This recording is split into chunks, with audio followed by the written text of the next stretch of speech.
Hello and welcome to Innovations, a podcast series brought to you by the experts at Sanford Health. You're listening to our 17th episode, The Fight Against CF, Breathing Life into Patients. I'm your host, Simon Floss with Sanford Health News. The practice of medicine goes far beyond clinic walls. The Innovations podcast looks at the biggest issues facing healthcare today. Each episode offers the opportunity to see the ever-changing world of health and wellness through new eyes. Our leaders offer out-of-the-box solutions to some nagging questions. Today, we're grateful to be talking with Dr. Michael Welsh, a pulmonary physician who's a 2020 Sanford Loraine Cross Award finalist. He's worked tirelessly to fight CF, or cystic fibrosis, for years, and has discovered a breakthrough in the process. Dr. Welsh, thank you for your time and sitting down with us today. Thank you. It's great to be here. First, let's just introduce you to our listeners. What do you do? Where are you from? And where's home now? So I am a pulmonary physician. I'm at Iowa City, the University of Iowa. Go Hawks, right? Yes, yeah. Go Hawks. I actually grew up in Iowa, did much of my training at Iowa, but also San Francisco and Houston, and came back there. I've been on the faculty there for a long time, working on cystic fibrosis, taking care of people with lung disease. Perfect transition. Let's talk about cystic fibrosis. Can you explain to those who just might not know how serious and severe this disease is? Yeah, so it's a very serious disease. Let me give you an example. When I was a junior medical student, I saw a person. First person I saw with cystic fibrosis was in the pediatrics clinic, and you could see across the room that this little 7-year-old girl was having trouble breathing. You could see it by the way she was using her neck muscles, by the way her chest was moving, by the way she couldn't finish a long sentence. You could see it by the foul green sputum that she was coughing up. She couldn't run around and play normally because she just didn't have the wind to go. She had been in the hospital multiple times with IVs. The sobering thing there was, and as we talked about her after the clinic visit with my staff at that point, it was just how sobering it was to learn that she wasn't going to live to the mid-teens.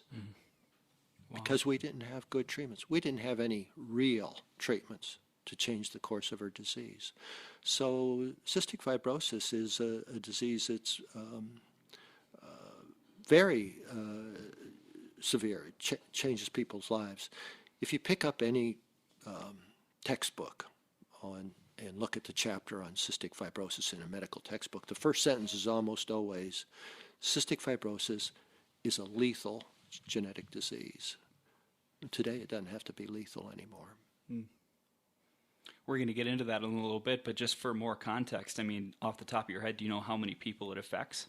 I think the numbers in the U.S. are 35,000 people, worldwide around 70, I believe. You've discovered the CFTR gene instructs the cells to make a channel for chloride, which is an incredible breakthrough. Can you explain what that means for those who don't know and why it's so critical for patients living with CF? So the gene is sort of a set of instructions, and it makes something. When the gene was discovered, the immediate question was, what does it do? And there was lots of opinions and controversy and arguments about what it might do, but nobody knew. And we were able to figure out that it makes a channel. So a channel is like a little pore, and this little pore lets salt go through it. And table salt is sodium chloride. And this lets part of that go through, the chloride part. So it's a chloride channel. It's like a little pore, a little channel that this chloride salt can go through. And that's important because that can get out into the surface of the lung, the surface of the windpipe, the surface of the bronchi, and coat them with this thin layer of liquid that's really important in protecting the lung from infections, inflammation, destruction. It's sort of a defense. So we're all breathing in bacteria every day. We aspirate bacteria from our throats down into our lungs at night.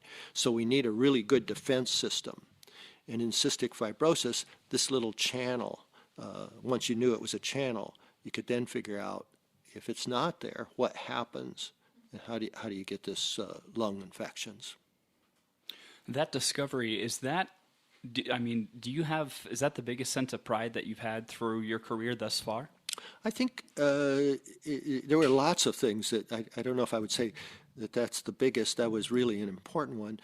But the other things that we were able to figure out is then how does that work? So you could say it's like a little pore or channel, but it's not static. Sometimes it's open, sometimes it's closed. So we figured out how does that work. The other thing I think that was, there were multiple things, but another one is to figure out, well, why is it broken? If you want to fix something, you have to figure out what's broken, right? If your car doesn't start, is it the battery? Is it the gas tank? Is it the ignition system? Whatever. You can't fix it till you know what's broken. The same thing with this genetic disease. So we figured out that there's multiple ways to break this channel. Sometimes the channel never gets made. Sometimes this little pore never opens up. Sometimes it opens up, but it doesn't really let chloride flow through very well. And sometimes it never gets to where it's supposed to be. So if you think about an assembly line, you got little widgets coming down the assembly line. If you get to a widget and it's sort of misshapen, misfolded, looks funny, pull it off the assembly line. The cell is a little bit the same.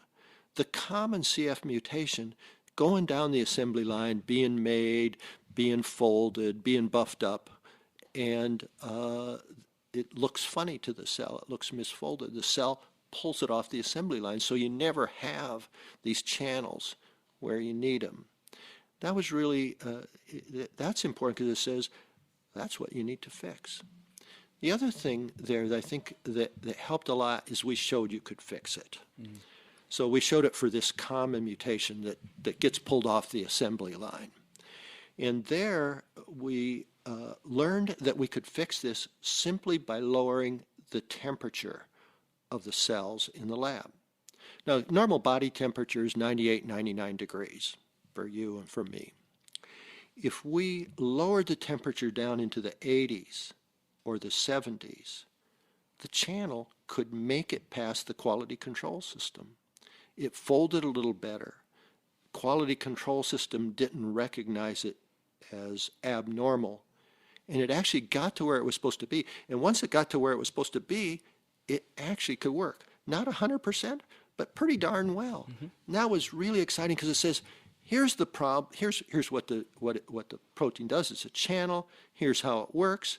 Here's why it doesn't work when it's mutated in a person, and you can fix it. We can't fix it. We can't cool people down to 70 degrees. I mean, this is South Dakota, but we can, yeah, it's cold today. No, it's not. It's fine today. So we can't cool them down. But it said instead of cooling them, you could make a medicine. And if you make a medicine, that will fix the problem. So that ignited drug discovery. In the midst of all of this research, what was your fuel? What was your motivation? What kept you going? I think that people with CF would be the biggest motivation after taking care of them, after having a friend who had a child with cystic fibrosis. That's a huge motivation. Also, I think that I like very much what I do. I don't really consider it work because I get to chase something. I get to solve problems, puzzles, mysteries, and that's also a big motivation. Of course, we don't always win. Have lots of failures along the way, and but I think the motivation is I get to work with trainees people who are committing their lives to this. I love working with young people. I love working with them because they don't know what they can't do. Once you don't know what you can't do, you can do anything. And I'm incredibly fortunate to work with them. The other thing I think that was really important and a motivating factor of this is my colleagues and my collaborators. And I like to surround myself with critical people. People who will say, well, that's not the best way to do this. People who will argue with me. And that helps us go forward in thinking, well, what is the best way? And we choose the best way. Sometimes we're wrong and we fail. And then you back up and you say, well, that didn't work. we tried this. Let's try going around the problem a different way. Let's try going over it. Sometimes you just have to persist and try and bust through the problem.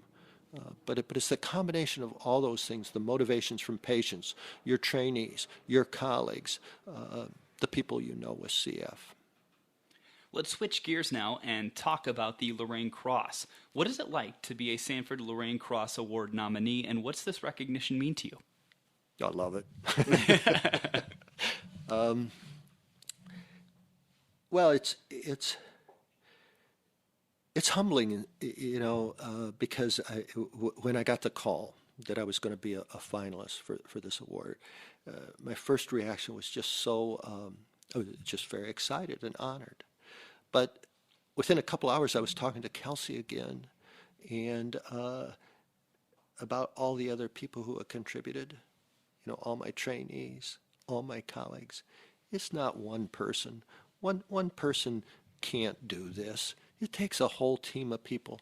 And so I was thinking about that, and that's why I talked to David Pierce again too. And so it's exciting to accept this award, be a finalist, but it really it's also, you do this because you do this on behalf of all the people who've worked with you. The other thing is you do this on behalf of people with CF. Mm-hmm. We often think about the people with CF because they've really inspired us. They've supported us.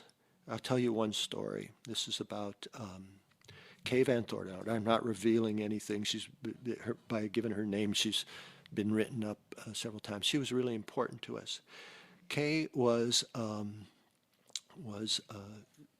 she'd come to the lab and talk to the students to help them keep their eye on the ball. This is why we're doing this, because of people like Kay. And Kay participated in a lot of studies. I remember one time sitting on a bench with her outside the room where we were going to do the study. It was our first gene therapy study. She was the second person that participated in that. And I asked Kay, "Why are you doing this?" And she says, "Well, I know this isn't going to help me, but maybe it will help somebody else." Wow. I wanted to cry because it's the most noble of human spirits. And that's what Kay had. I have to tell you, Kay died now probably 8-10 years ago, maybe 12. I don't remember exactly. Turns out Kay had a daughter. Kay's daughter got CF. Kay's daughter is now benefited from the medicines that Kay helped develop. We have a picture. We have a little display outside of our lab for Kay, and some of the rudimentary equipment her father built so she could get mist, treatments that weren't very effective, but they're all had. And we have a thing out there for Kay. We also have a picture of Kay's daughter holding a picture of her mother. Both of them are smiling. Oh, that's incredible. Thank you for sharing that. You're welcome. That's why I talk about the people who participate in these studies. And they are an inspiration to me. Mm-hmm. Lastly here, and speaking of being an inspiration, how would you hope to inspire and motivate future science and medical researchers? I tell people all the time I have the best job in the world.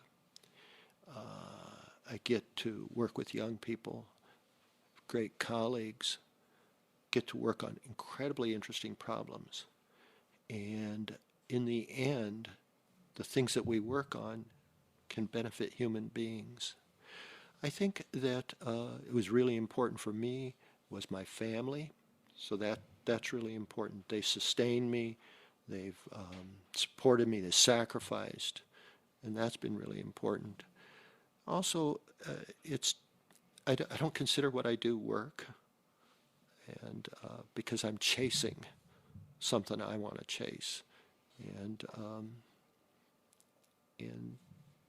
So I'm just feel incredibly lucky to do what I do. Well, Dr. Welsh, thank you again so much for your time today. Thank you. I appreciate you taking the time. Before we wrap up, I'd like to remind you that Sanford Health Innovations podcast is now available on your favorite podcast apps, like Apple and Spotify, as well as our website, Sanford Health News. If you enjoyed this conversation, follow us, give us a thumbs up, and share your comments. We love hearing from you and hope that you find these conversations insightful. Thanks for listening. I'm Simon Floss with Sanford Health News.